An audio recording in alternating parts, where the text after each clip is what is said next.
Welcome to Witch Yes, a podcast for casual conjurings, witches in training, and survivors of retrograde and eclipses in 2019. I'm Alicia Herder. And I'm Terra Keck.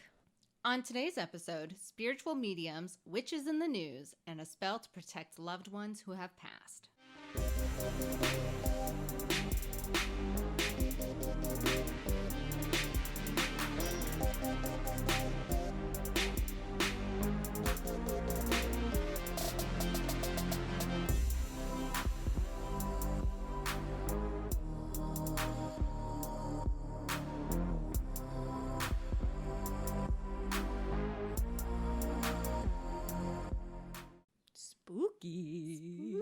Spooky, scary skeletons of people that I love.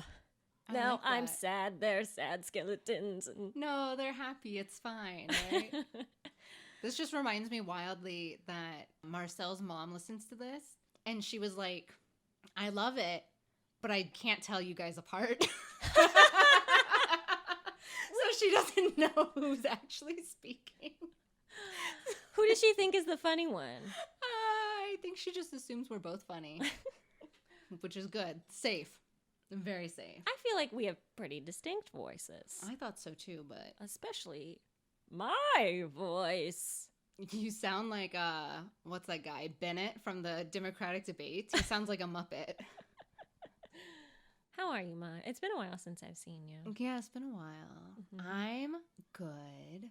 So my, big check-in thing is, not terribly happy. So on July 15th, my grandmother passed, my mom's mom. And it was, this very weird thing where I haven't really had to deal with grief or, the passing of a loved one, really. Her husband had died when I was in the 3rd grade. And I remember being told before going to school, I was like, oh, okay, this is sad, but, I wasn't, too close to him or anything. And then I remember, because I loved school at the time, I was like, yes, I want to, just go to school. I like being at school. So I go to school, and I think, 30 minutes into class, I just start crying out of nowhere and then, blacked out, basically. Not, fainted. I just have no memory of what happened. I'm assuming, they pulled me out. I went home. Home was, walking distance from me, so it's, not too big of a deal. So this is, the first time I've dealt with the passing of someone being an adult or even, just more of a cognizant, aware individual. Mm-hmm. And it's weird. It's really weird. How is it different? How does it feel different? I think it's not if my mother or father passed and, how... just from growing up with them, how close my relationship is with them. She had lived in Texas for a while, and then the last 5 years, maybe 5 to 7 years, lived in Indiana. And she also lived in my mom's house for a while, for past 3-4 years maybe. And so that's when I got to know her a bit better, but she was already kind of losing her memory. So I'd ask her about things from her childhood and stuff, and then she'd kind of repeat things a lot because she wasn't aware she already said it. And I really wish I had more time with her, just getting to know her and stuff, especially before she lived in my mom's house, back when she had more energy and everything. And I think it's just kind of reinforce keep the people you love close to you and just make them aware that you love them and say it instead of just living under the assumption, whether it's true or not, it's still something that should be said frequently and often, and just for the joy of yourself and others. So yeah, I don't know, did that answer your question? So how are you dealing with it though? How do you feel yourself? Have you had time even, because you were on set? Yeah, so the week she died, I was producing a short film, and it was kind of I got the call from my mom. I had just gotten done with the gym. She had texted me. It was 7 a.m, which I was like, oh, this is pretty early for my mom to be texting me. And I was like, oh, I'm at the gym. And she's like, okay, just call me when you're done. And I was like, chill, whatever. So went to Dunkin' Donuts, got my coffee, talked to my mom on the phone. And she was like, oh, here's the thing. And it was one of those weird things where it was can't have this conversation in a New York City Dunkin' Donuts. So I had to like step out and step onto like a side street and just kind of like squat down because no one wants to sit on the fucking sidewalk in New York City. It's like fucking disgusting. Especially after like working out, so I'm already like sweaty and you're already juicy, and then like the Ew. street juice is gonna mix with your juice and make some sort of mutant juice. Exactly. That like becomes friends with the Rat King. Like it's just fucking problems. So I went home because I've been working from home for producing, and it was kind of like I had an hour to sit with it, and then I had to do work. Like I had to just go back to work because this film would not happen if I weren't working on it. So it's only been like this past week that I've had time to actually think about it and like process it a bit more. I went to therapy and talked to my therapist a little bit about it. Like I feel like my family, almost in like all aspects of it, aren't that close. Like I've been pretty independent from a young age, and it was just like wishing that I could have this closeness, at least with my mom, and just like be able to check in on her more and see how she's doing and how she's feeling, because she's been like the primary caregiver to my grandmother for the past like 3 years. Like she's lived in her house, she's made all her meals. Like this is like a major change in my mom's life, which I mean, I'm sure it's like, it's good on one hand because now it's like liberating and like she can do whatever she wants. She doesn't have to worry about an extra person. But then on the other hand, it's like, yeah, you just lost your mom. Like, that's so sad. And so I just want to be in a place like in the future. It's just like made me think about mortality of myself and other people. And I just want to make sure that the time I have now, that I can actually be close with my mother and like have great experiences with her and learn more about her. 'Cause she's relatively like a closed book kind of person, and just like know more about what she was like growing up. Like what Tiny Linda, I've or never like met a Linda under 40. Yeah, or like what are her dreams even now and stuff like that, and just kind of become closer to her in that way. I remember we were talking about when it happened, she had an extremely unique experience, like a bodily experience. Yeah. So I guess because at this point, my grandma was staying with one of her sisters, and she knew that my grandma wasn't feeling well because her sister was like telling her that. And they were even talking about like just bringing her back up to Indiana because my grandma was currently in Virginia. But it was like the night before she died, my mom said she got like really sick, like out of nowhere. And like your mom did? My mom did, like threw up like 3 times, and it was just like this whole thing where she just did not feel well. And so I think that's like really interesting, and especially since, kind of segueing, that we're going to talk about mediumship and talking to spirits of the other world. Like, I mean, I don't know what time my grandma died, but whether this was happening in like real time or like after she had died, just like that connection that human beings can have to one another, even if they're not in the same fucking state. Yeah. Like that you can still kind of like feel that energy, and that your body can somehow give you warning signs that something's happening to someone else. I mean, moms talk about that with their children all the time, that they'll get horrible feelings in the middle of the night, or like just feel like they have to call. And like that's like scientifically proven with twins too. Yeah. That like twinning is extremely spooky and surreal. Yeah. So it makes a lot of sense to me that like that your mom would have had that connection with her. Yeah. The pieces that were holding on to her being strained, you know, as she was like pulled away. Yeah. Just like a full body reaction to it. And it's expelling. Kind of wild. Yeah. And expelling of material. Yeah. It's very weird. Human relationships are very bizarre. Yeah, they are. Yeah. Do you have a check-in? Do I have a check-in? I mean, I don't have anything heavy going on really right now, which is nice because I feel like all the time. That is nice. All the time, like my life is always very turbulent. Yeah. I do want to like super quick. I usually put this at the end of the show, which I feel like is when people kind of like drone off and they're like, "Oh, we don't want to hear like the thank yous and stuff like that. It's boring. Who gives a shit about Marcel?" Oh my gosh, I'm so kidding.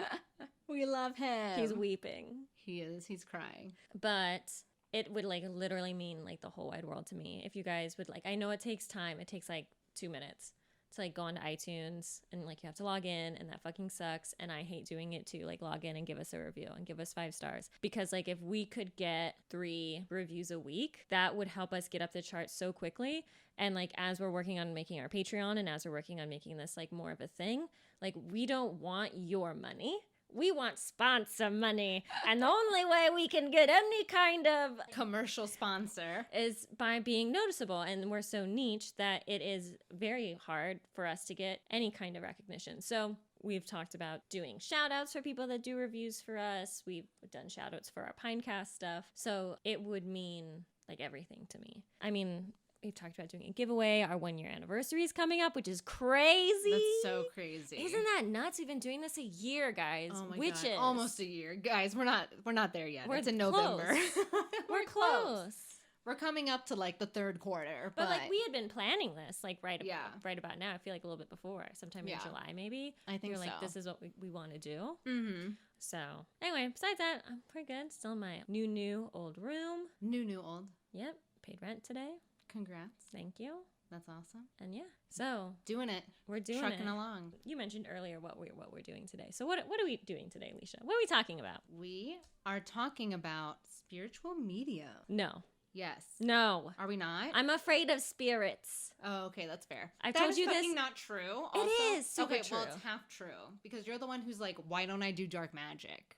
Like, when are we going to talk about blood magic? And I'm like, Terra. Okay, so here's the thing, which is I, Terra Keck, would love to do research for you on astral projection and like the Akashic records and like demons and shit. But I want you to know that if you open a portal to like the butt hell universe, like I'm not gonna come save you, okay? So like, and I'm spooky scared of stuff like this, so I'm pumped to talk about it. But I want you guys to know that like as we get deeper, 1-year anniversary, hold a seance.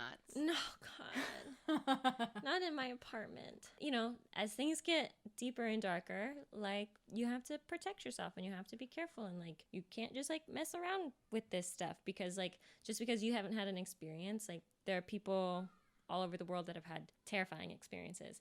And I'm gonna tell you right now that I'm going through a terrifying experience right now that has had something to do with this podcast. So I'm not gonna talk about it now because words have power. But yeah, just let you know that foreshadowing for future episodes. Wink, I'm wink. going to do a whole interview, man. But yeah, so just keep it chill, stay frosty. We're gonna talk about mediumship. Here we go. So stay sexy, guys. So what is mediumship? Do you want to tell us? Sure. So mediumship or channeling is when a human, maybe me, maybe you, acts as an instrument for one or more spirits or entities to perform one of the following. Tell me. 1, presenting information. Okay. So like where Grandpappy hid his gold before he died.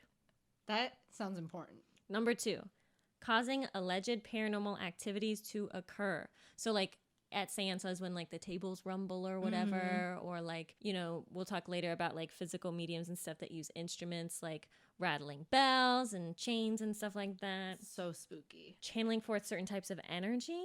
So like calling spirits to use their energy to call forth that kind of energy or create change in the world. And then manifesting themselves, the spirits themselves. Wait, what does that mean? I don't know. Like, I guess FaceTime your For Grandpappy? spirits? So you can see his dead old wrinkly face in hell? He might make it to not hell. None of my grandparents. No, I'm kidding. They were great for most of them. So there are 2 types of mediums. There's the mental medium. All about the brain. Ooh, yeah. Brain power. SAT medium. Who brain blast, who access the spirit realm by listening, sensing, or seeing spirits or symbols. And then there's physical mediums whose channeling produces a physical manifestation of spirits like tapping, knocking, or the ringing of bells. And I don't know if we've talked about this before, but there's like kind of spirit sounds that are meant to be like benign. So like in my old house, we would hear footsteps and stuff like that. But then like if you're in a house that you suspect is haunted and you hear scratching is a malevolent spirit sound. Yeah. Stuff like that. Scratching and banging noises, things like that. I hope if you hear scratching, it's not a spirit and you just adopted a cat. Or like a bunch of squirrels. So mental mediums communicate with spirits by telepathy. They either hear the spirit, which is clairaudience, see the spirit, which is clairvoyance, and or feel the spirit, which is clairsentience. A lot of clairs over here. When a medium is doing a reading for a person, that person is known as the sitter. Just so you know, there's the reader, there's the sitter. Easy enough, right? Right? Another form of mental mediums is trance mediumship. During a trance, the medium is unconscious during the communication period, and the spirit uses the medium's mind to communicate. I think this is spooky as shit. So it's like instead of like them hearing and relaying stuff, they're using the mind like fucking bagpipes. So it's like, imagine you want to talk to your grandpa or whatever. So you're here, you're the sitter, there's the reader, and they're knocked unconscious, like eyes dead open, probably like a slight drool coming out of them, and then like out of their voice just comes like either their voice or a deeper or higher voice, like the spirit you're communicating with. I think it's so fucking scary. Horrifying. I hate it. That's fucking horrifying. Apparently, trance mediums were very popular in the 1860s and 70s with like a lot of women specifically. And so a lot of these messages they sought were actually about social justice. So abolitionism, temperance, and women's suffrage were all topics of messages delivered from a variety of trance mediums at the time. Oh, dude, that's cool as hell. Isn't that before like anything happened, the talk was there? And then it's over here 2019 and we still make what, 80 cents on the dollar? Like, what the fuck? That's white women. Let's talk about Hispanic women. Let's talk about all the other women too, but it's not happening. Anyways, so usually the medium would be in a deep enough trance that when they awoke, they wouldn't remember all of the messages they said. So a lot of mediums worked with assistants who would jot down what the medium said throughout the sitting so that the medium can like look over these notes. So I guess it'd be you, the medium, and the medium's friend. And the medium's personal assistant. Yeah, their intern. Their unpaid intern is writing notes down. Hello, this is Seth. They're going to be on our journey with us. Yes. Don't look him in the eyes. I'm an English literature major. I'm here for college credit. I'm here for college credit.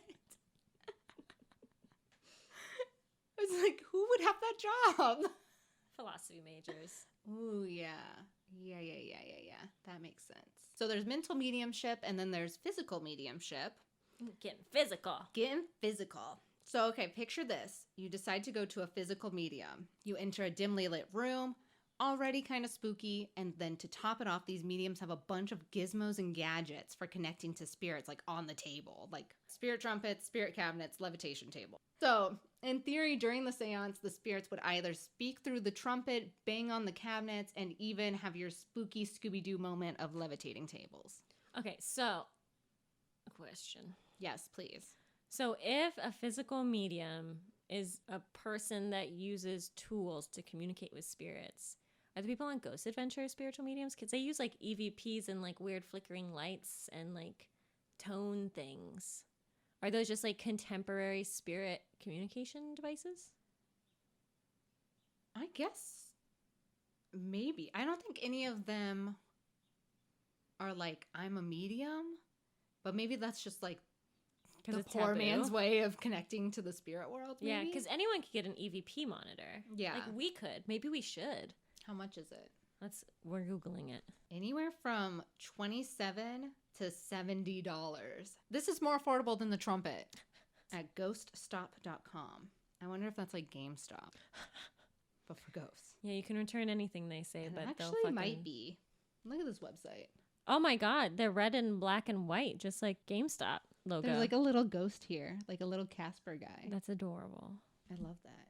I feel like if you buy one of these, you have to commit to doing it. Like as your lifestyle and as your career. Oh my God, wait a second. Used Zoom 360 audio recorder. We have a Zoom that we're recording on. It's not 360, it's an H4n Pro. It's about the same fucking price though. Bruh. This is why we heard that spirit that one time. We can go into spooky buildings with it. How? Do we have to set up the microphones like we have them right now, or can we just take it like as is? I think you can take it as is, but then it wouldn't, like it'd be more muffly. Like you'd hear like everything and all the staticky without the microphones. Dude, that makes sense. Oh, it's an H4n. This is literally, except they're selling it as an EVP recorder. This is exactly what we're using right now for basically the same price. Might even be cheaper than the one I bought. I should have gotten the ghost recorder. Wow. Major mistakes over here. Lots of regrets. All right. There's also channeling. So channeling is when the spirit communicates to the sitter through the medium's body. So a lot of channelers can do it with spirits from the sitter's past who are now deceased, or even with other spirits that the sitter has no relation to. The creepiest one to me is that channelers can even communicate with spirits from the future. That I don't understand. Like spirits who live in future dimensions that have yet not walked this earth. What?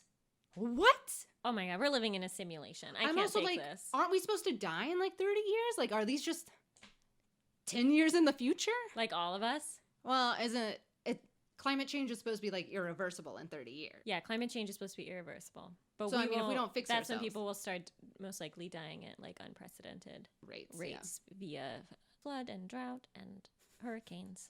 Mudslides. No one will be safe.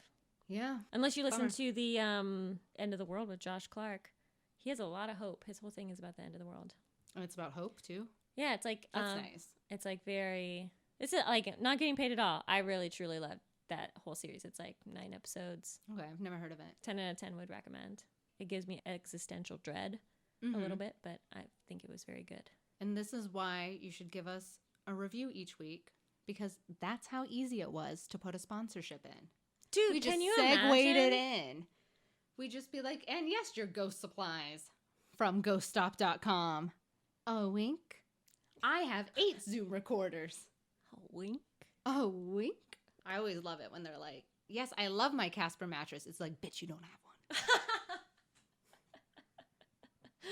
What is it like to lie to your audience? Like, that committed. I hate it. And that's the game, guys. That's the game. So another thing that I thought was really interesting was that physical mediums are said to excrete ectoplasm. Ew. Gross, right? Ew. Disgusting. What's that like? Is it like Slimer?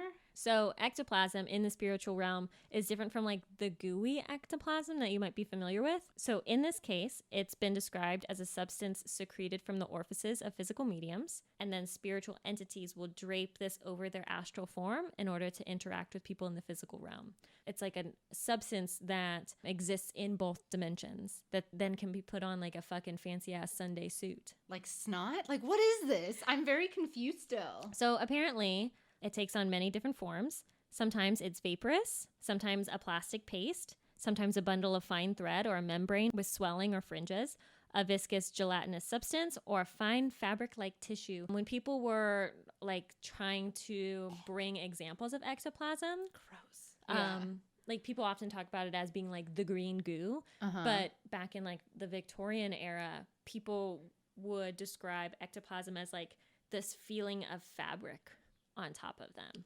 That like people, sitters would describe it as like a fabric, like a cloth, and then people would bring what they would say are examples of ectoplasm, but actually they'd be like cheesecloth, you know.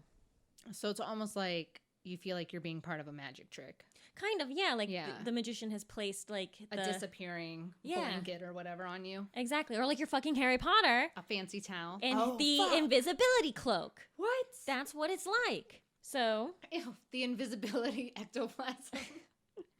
So gross still. I don't like it. So to this point, and a lot of mediums online or whatever don't talk about ectoplasm anymore. So I'm not sure if it's still a part of like the contemporary wheelhouse or language that mediums use.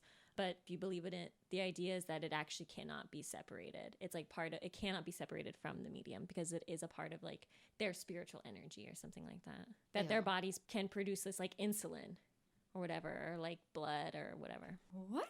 So has that ever happened to you? I still don't Tell get us it. about our goo. Your goo. Tell us about your gooey situation. What are some goos that have recently excreted from your body? I mean, I think the normal ones. Yeah. You know, like nose goo, mouth goo, vaginal goo. Butt goo? Any butt goo going on? Butt goo? I get some like corner of my eyes goo in the morning. Yeah, that's Sandman magic. Yeah, true. Any ear goo? I guess there's ear goo. Not like goo. I don't like think of. I don't think really it's good gooey. About that. Yeah, it's like kind of lumpy. Isn't it weird that like underneath our skin we're just like a bunch of goo? Yeah, like goo and like Lego blocks. Lego blocks. Just stitched together. Yeah. Doesn't make sense. And then a big, heavy heart. So big. It's so heavy. Fat. I'm a fat heart. Heavy. Ooh, I bet that's gooey too. Yeah. Ew. Oh, God. The human body's disgusting. I hate it. Everyone's turned off the podcast. No one is listening to this. No. Bad choice. They're going to review poorly. I can't believe you They'll yes just say the word goo. I can't believe you yes and goo. Goo, 2 stars. Goo, 2 stars. I can't believe you fucking yes anded my goo conversation. You are half to blame for this. I am an improv genius. Zip, Master. zap, zop. Zip, zap, zop, baby. All right, I'm going to zip right on over to you. Hey. And zap me with some knowledge. All right. How to tell if you're a medium. Who, me? Anyone. Oh. You, the goo. Mostly anyone. me. Mostly you. Me. Maybe my cat. Dude, definitely your cat, though. Yeah, she's totally. Yeah, we just celebrated her birthday. She's 4 years old. Fun fact. Wow. All right. I have gone to extensive lengths to see what signs there are that you may be a psychic medium. So this is Alicia's list that you might be a psychic medium. Da, da, da, da. It would be great on BuzzFeed, I think. It's Alicia's list. I basically created a BuzzFeed article, so get set. Oh, man, I love listicles. Me too. All right. 1. All of the lists dictate that you have always had either an interest or a belief in the paranormal. Okay. It's the dumbest fucking thing I've ever heard of. So you gotta believe in it for it to work, though, right? It's like Santa Claus. I guess so, but I like the idea that you're forced upon it. Oh, like you have no don't choice. believe it and you're like, fuck! Yes, it's your destiny. I like that better, but okay. They say you have to believe in it, or at least be interested in it if you don't believe. 2, you can walk into a room and feel pressure, heat, heaviness, or emotions. I mean, that's like reading a room or like sensitivity to energy. Yeah. Or allergies. Or allergies? Yeah, you ever go into a room and you're like, oh, cats, get in here. I like going from my bedroom to the living room and just feeling the temperature change because there's no window in the living room. I think it's kind of the same. 3, you recall seeing or sensing spirits as a child or know relatives who have. Yeah. We're all yes? Yeah, because it's like, you know, it's usually considered hereditary at the very least. I feel like a lot of times people talk about like, oh. So if your third cousin has seen a ghost, like you should just ignore that. Yeah, that's kind of far that's enough far removed, enough right? away. Yeah. But if it's like your aunt or your grandmama. Then take it seriously. Why would your aunt or grandmama lie to you? Lots of reasons. Lots of reasons. 4, you had an unexplainable fear of the dark either in childhood or now. Okay, yeah. I'm still afraid of the dark. I'm like sometimes. so scared. And then it's like you go into the bathroom and then you're like, you're in the bathroom and the mirror's there. And you're like, if I look up in the bathroom, there's going to be something behind me. I swear to fucking God. I have a medicine cabinet. So it's like if I open it up and then I close it, they're going to be like, huh! Yep. I'm still too afraid to do that Bloody Mary thing. Oh, never in my life. No. Would I? No. No. I'm just assuming you ready to die? a ghost will pop up. Like, it's really not worth it to me. Oh, God. Number 5, you have an active dream life, including vivid nightmares or lucid dreams. Yeah, we both just shook our heads. Yeah. And kind of like a defeated, like, kind of like, fuck. Yeah, I know. I feel that. Number 6, you are woken up at night frequently and or generally don't sleep well. I sleep pretty good. I'm a very good sleeper, actually. I do not sleep well in the slightest. You should see the pain in her eyes. I know. 7, you've had that weird, creepy feeling in old buildings, cemeteries, or in places of trauma. Probably that, like, things on your neck. Yeah, what's like that called? the hairs on the back of your neck standing up. Mm-hmm. I get heavy chest sometimes. Yeah, there's lots of history in the East Coast. There are lots of places of trauma over here. Oh, dude, literally everywhere. Number 8, you've seen things out of the corner of your eye. White smoke, sparkles, shadows, figures. Also seeing orbs, either in real life or in pictures you've taken, is a big one. Which I've seen that orb that one time. Yeah, you saw that orb at Studebaker. Yeah. Number 9, someone close to you has died and you've been experiencing a lot of odd things. I don't know what odd is because none of the articles said. And also, I want you guys to know I sourced like 4 or 5 articles odd things to put this list together. Things out of the ordinary. There was one, I'm not going to name her. There's this woman I work with who's also a fantastic fiber artist. Her sister died recently. And one of the nurses who deals with like aftercare and stuff like that said that she'll probably try to contact her with birds. What? Red birds. Wow. And then people in her family started seeing red birds everywhere. And it's kind of like one of those things where it's like if it comes into your consciousness and you notice it everywhere, but like red birds like staring into windows. Yeah. And then on her way home, like I think it was like her and either her like sister-in-law or something like that, or like her friend were driving, I think in Virginia is where they were at. They're on an interstate, no trees around them, just like deadness all around. Yeah, there's a bird outside your window. It's not red. It's not red. I saw it. But they started to see this like red thing, like off in the distance, and all of a sudden, fucking red bird like smacks into their windshield of their car and fucking flies off. It just kamikazed into them. Yeah, kamikaze. Like that bird's probably dead. Why would the spirit do that? I don't know. What but point it's like are you making? Like you have to look at me and notice me and like deal with this. I don't know. That was like what I took away with it. And like, how fucking terrifying is that? Well, that's so scary because even if I didn't have any connection to a red bird like relative, I would hate to hit a bird. Oh yeah, that's traumatic as hell. And now this is a place of trauma. Yeah. But yeah, so like odd things. People also talk about like lights flickering and stuff like that. Like and like electronics malfunctioning. That's on the list. Shit. Thank you. Sorry. So that was number 11 now. Electronics and lights go out and flicker around you. Man, she's on it though. She knew what was up. And then sorry. That's okay. All my numbers are off now. I think that was number 10. All right, we're just going to keep going, guys. Numbers don't matter. The next one is you get animals. Speaking of the birds, although if it's flying into your windshield, you might not have got that bird. But like you feel very connected to them and have had full conversations with them and they understand how you're feeling and you understand how they're feeling at any given moment. Which I'm like, is that mediumship or is that just like empathy? Empathy. Or animal communicator. Yeah. Like Jessica Lanyadoo talks about animal communication, how it's like with pictures, like mental pictures. Yeah. If you think about like psychic abilities as a spectrum, empathy being like one of the first lowest types of psychic ability, moving all the way up into like being able to like tell the future and like listen in on conversations and stuff like that. Up next, you get bad anxiety out of nowhere and like have a hard time breathing is part of it. That's specifically. Me. Yeah, that's basically you. The next one is you hear strange noises that no one else hears. I think that's me. What do you hear?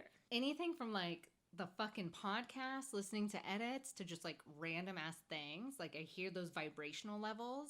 Like sometimes we'll wake up in the middle of the night being like, what is that? I hide under blankets a lot. Oh no. That's very scary. But maybe I'm just a medium. I mean, you could be, but that's even scarier. Yeah. And then the last one. Oh, there's so much more. There's more.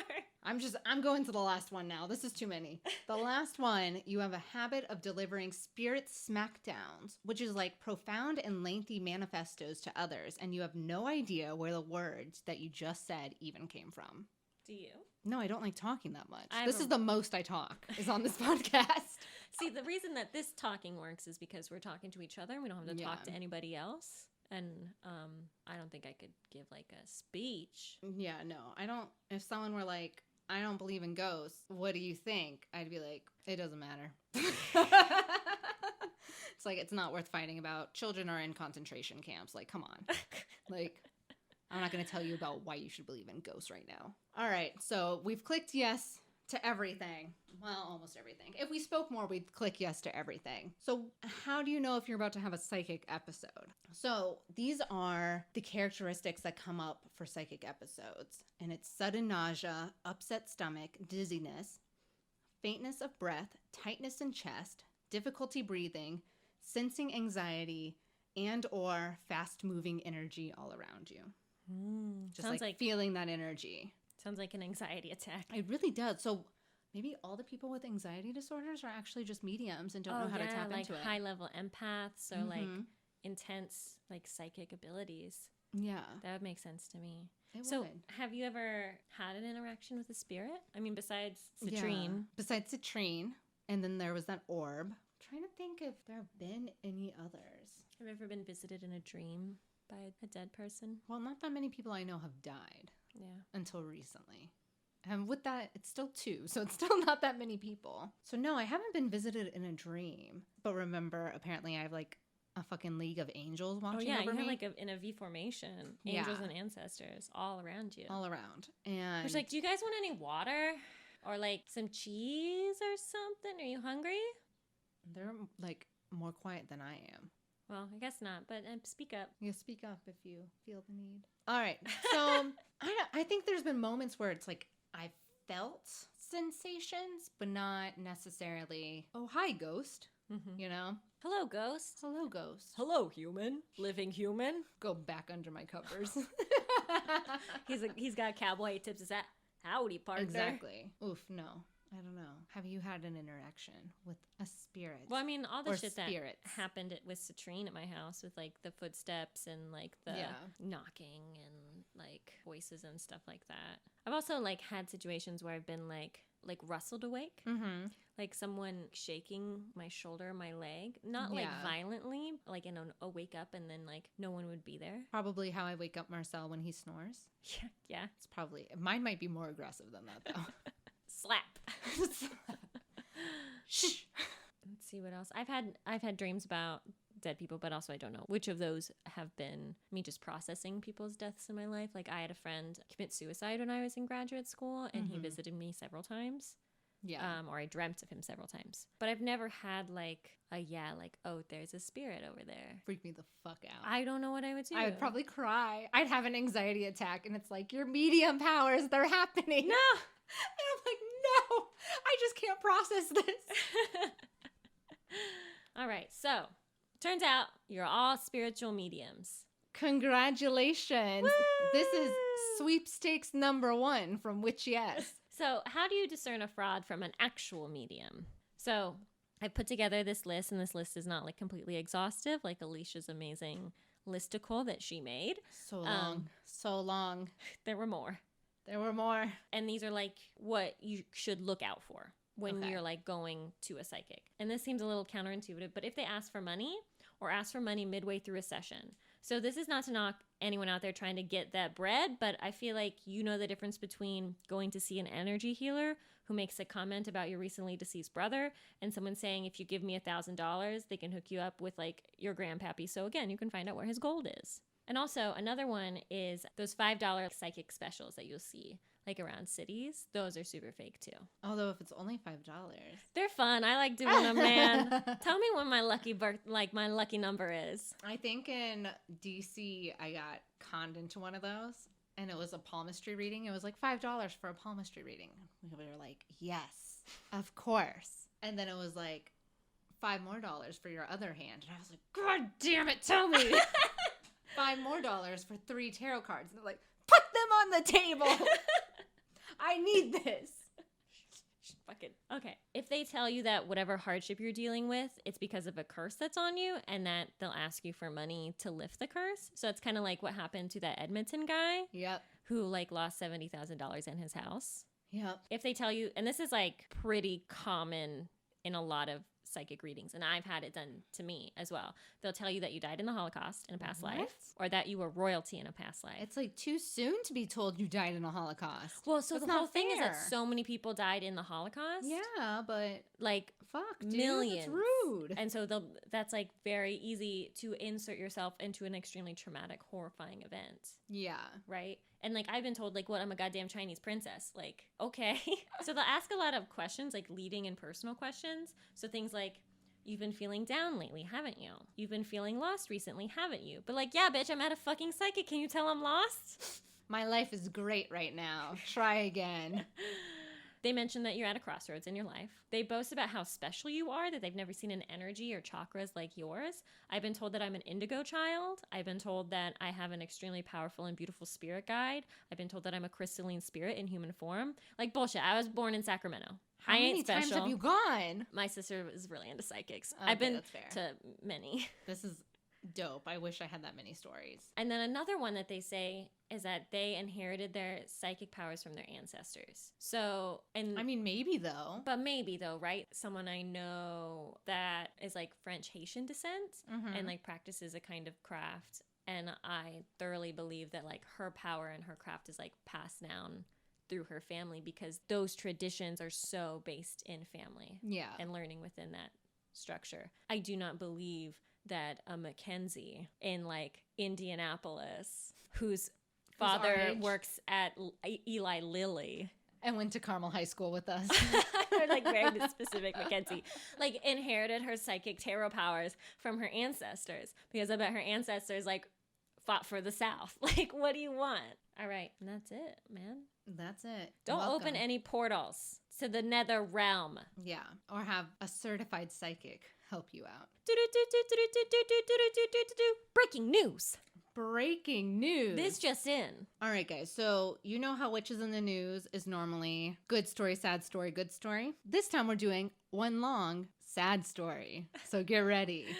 And just so you know, even though probably our whole podcast is NSFW, not safe for work, this section specifically is. Put your kids to bed. Maybe like skip to the end, like the last 5 minutes, if you think it'll make you really uncomfortable. So what we're talking about this week is the murder of Sydney Loofe. So murder. All right, we're getting the picture already. If you're not comfortable with this, skip to the end. All good, no judgment. Review us. Goo.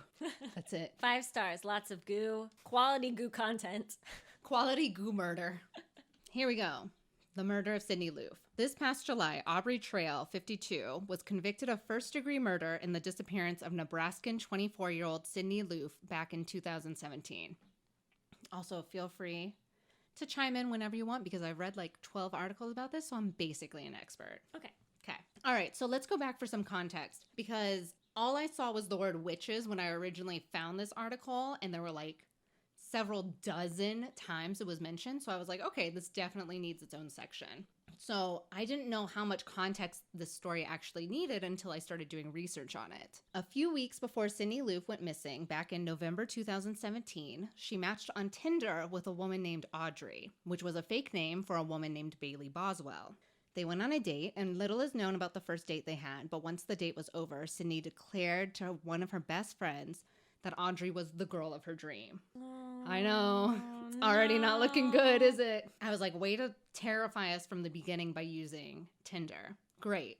Perfect. So Sydney agreed to go on a second date and then was never seen alive again.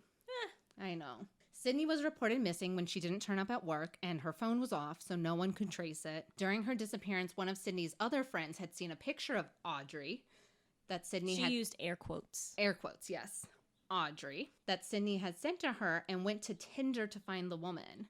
And she did. Dude, super sleuth. Super sleuth, this friend. The friend swiped right, and then she and Audrey began messaging each other through Tinder. So, okay, think of it like this. Because obviously we know that this Audrey, in quotes, is connected to this murder. And yet this Audrey, in quotes, has time to keep being on Tinder? What? Wild.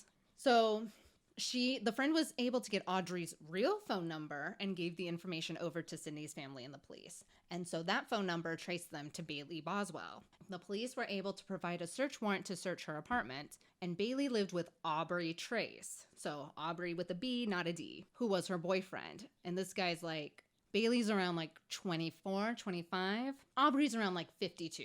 So there's like a little bit age difference there, which I mean, if you want an older man, go for it. But there's like a very significant age difference here. The police searched the apartment and their landlord commented on a strong smell of bleach. Not too good. Whoopsie.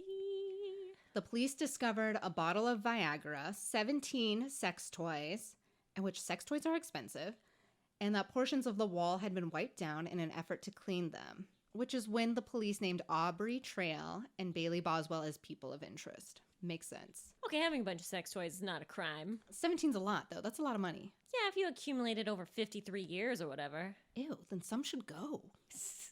Some of those are from the 70s. Some of those are made of wood. Yeah, ew. Yeah, that's like the wooden tampons and shit. It's like, get those out. All right, so following this, named persons of interest, Boswell and Trail posted some weird-ass videos on their Facebook accounts denying the claims that they were involved in Sydney's murder. Trail is quoted saying, "I'm not saying I'm a nice guy. I'm a crook. I'm a thief. Have been my whole life." And he ends his portion of the video by saying, "I wish the family the best. I mean no disrespect to anyone. And as far as the police department, fuck you." Great job, Aubrey. Not suspicious in the slightest. In early December of 2017, so only a few weeks later, Sydney's remains were found in a rural ditch where authorities found a trash bag with an arm sticking out. Yeah. They identified her body by a tattoo that read, ready? This is gonna suck. By a tattoo that read, "Everything will be wonderful someday." That's so sad. God, that's awful. And very weirdly, and has not been explained in any of the articles, like to this day, Sydney's tongue, kidneys, and heart have never been found. Oh, no. Yeah. We get into the witches part. We are. And it has to do with that, doesn't it? No, it actually does. It has never been found. Like, fun fact, that stuff has never been found. No one knows where it is. Oh, God. Or the two people who might know have never said what happened to it. So let's fast forward to this past July. Aubrey Trail is on trial. He has since pled guilty to improper disposal of human remains. Yes, a trash bag in like a ditch is probably not the way to dispose of human remains. And his new statement is that Sydney's death was an accident caused by erotic asphyxiation. Apparently, when Sydney lost consciousness during sex and died, Aubrey Trail panicked and dismembered her body so it could fit in the trunk of his car. Oh my God, this is like some fucking like Bob Durst bullshit where it's like, oh man, I accidentally killed this person and I panicked and spent 8 hours sawing off all their limbs and their head and putting them into trash bags. Because that's the thing to do. Stealing their heart and their tongue because I panicked. Instead of calling 911, which makes sense in like a normal panic. So the whole defense is about how it was an accident and not a premeditated murder. Of course, the prosecution thinks foul play occurred and believes it was a premeditated murder. Yeah, dum-dums. Yeah. They even have footage of Trail walking into a Menards that Sydney worked at, and he never spoke to her, but just stared at her. And that was the day of her date with Bailey Boswell.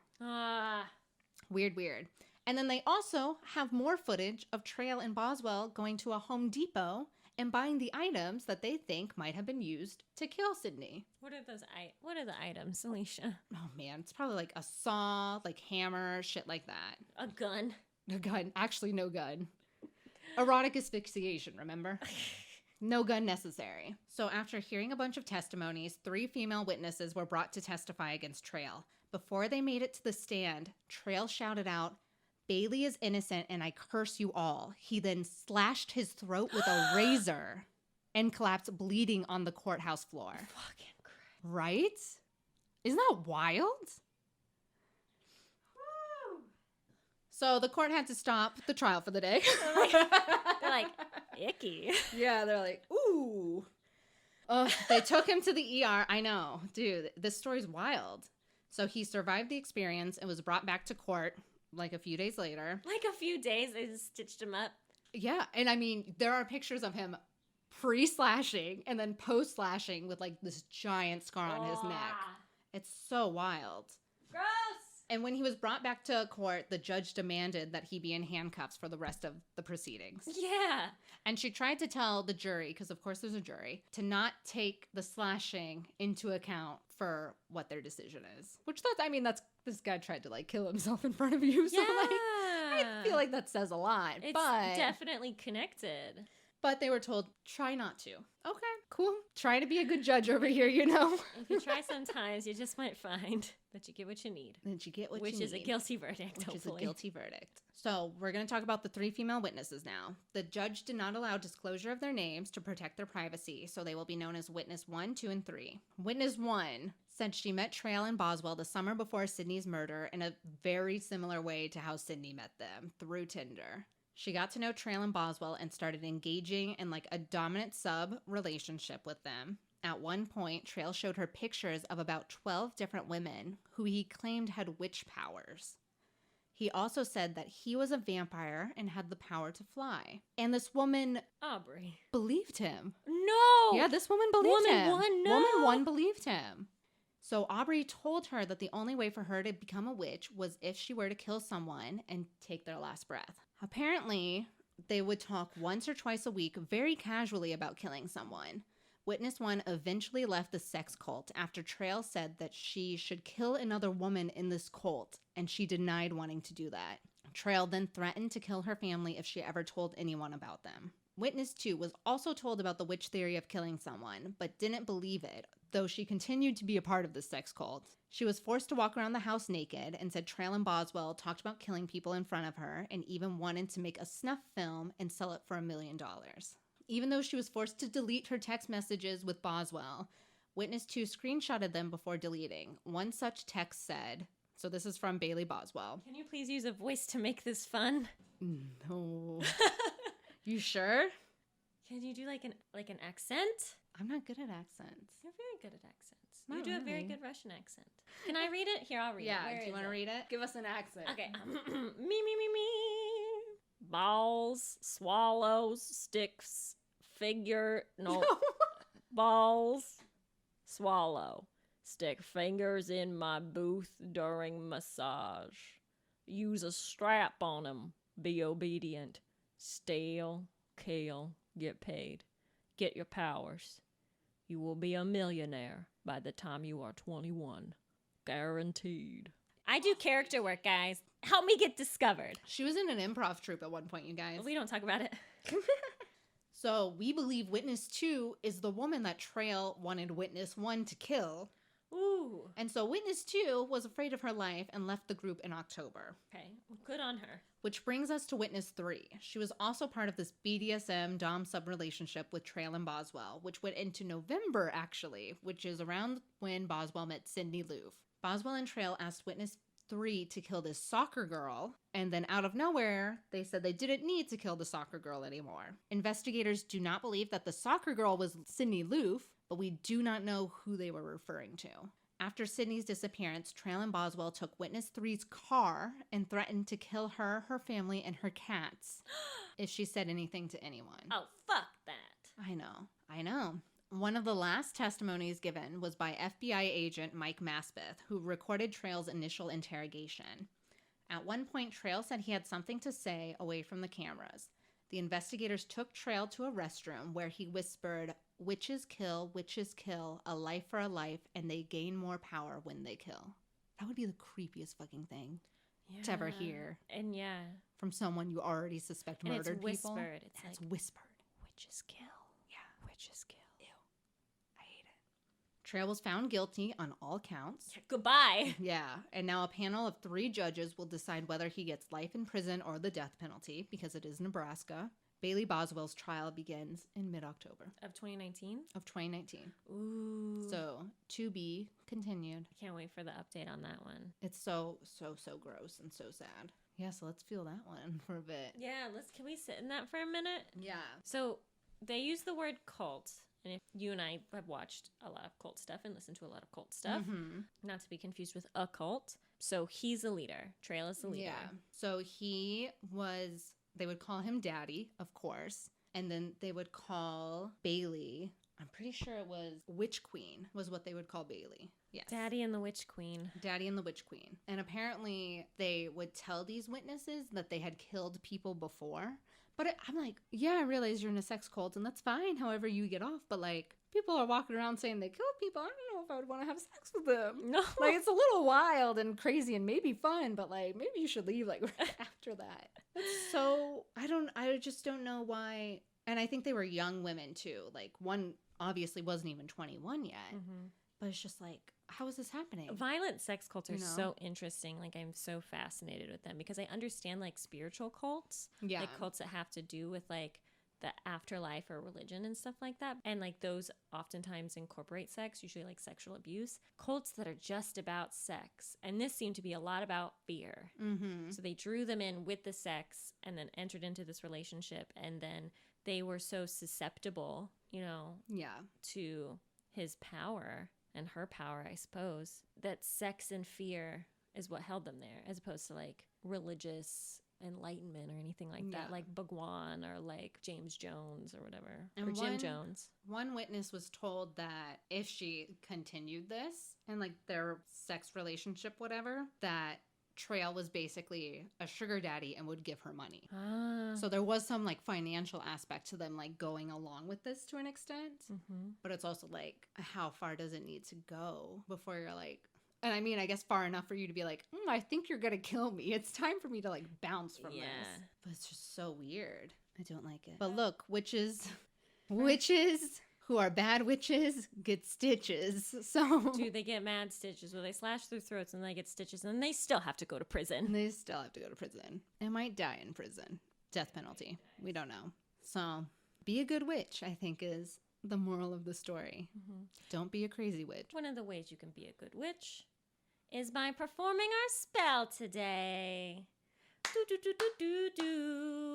We're centering our chakras, and we're opening up our hearts, and we're gonna do the spell, and hopefully it doesn't tear us apart. Witches in the witches. Oh gosh. I like it. Auto-tune it.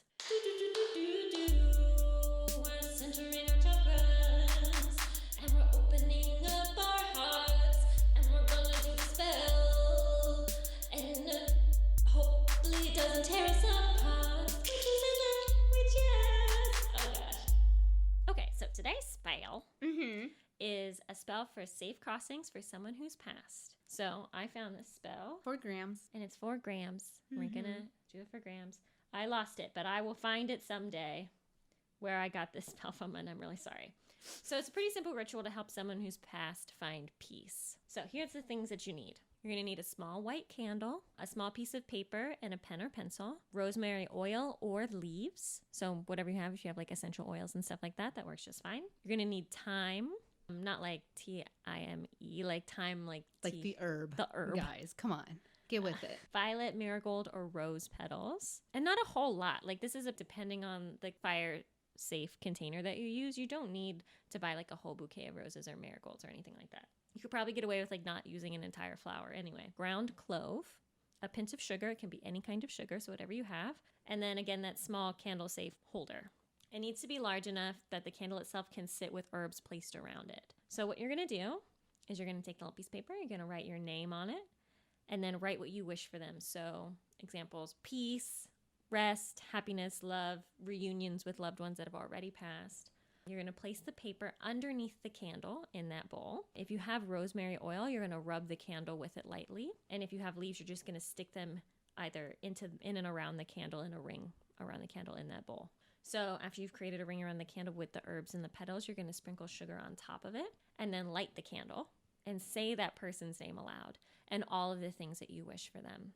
Then you're going to leave the candle burning as long as you're able to, but it's okay if it's like a short amount of time. If you're doing it right before bed or, you know, you're a BB witch and your parents are calling you down for dinner and you don't want to leave an open flame. Please don't. And then what you're going to do is once you're done with this candle and done with this ritual, you're going to bury the herbs and petals and paper or burn them completely if you're unable to bury them. The idea being that like all of those wishes and all of that hope for your past loved one is going to help propel them to the good place, wherever that is for you guys, whether it's reincarnation or just infinite bliss and peace, whatever. I like it. I like it a lot. It's so nice because with deaths, you never really get closure. But this is a nice way to kind of like create your own closure and just be like, okay, well, this story is wrapping up and this is how I'm going to, in my control, help it wrap up. I like it. I'm glad. Yeah, thank you for finding it. Because a lot of the stuff I was finding when I searched like spell, help spirit pass on, it was like how to bring a spirit back from the dead. And you're like, no! My nightmare! You're like, they just left. They did not want to be here. Let them go. No, I feel that. Guys. That's wild. All right, this has been Witch Yes. What's up? This is Witch Yes. Yeah. We did it. Good job. We did another one. For coming on this journey with us. Dude, that whole fucking sex cult thing is wild. Yeah. And then I don't think this is like going to be our last episode on mediumship and like psychics and spirits. Like I have a whole thing. I want to do a whole thing about like famous TV mediums. Like Gary Spivey is my shit. Fucking Miss Cleo. I'm about it. The Fox sisters. Like I want to go into like the seance con artists. Like I think that'd be great. We have big plans for October and November for our 1 year anniversary. 1 year. We'll be 1 year old. So cute. Oh. Our podcast friendship will be 1 year. Our real friendship's like so old. It's like embarrassing to say. Like decades. It's like you will date us. And this has been Witch Yes. Oh no, I am having the psychic trance.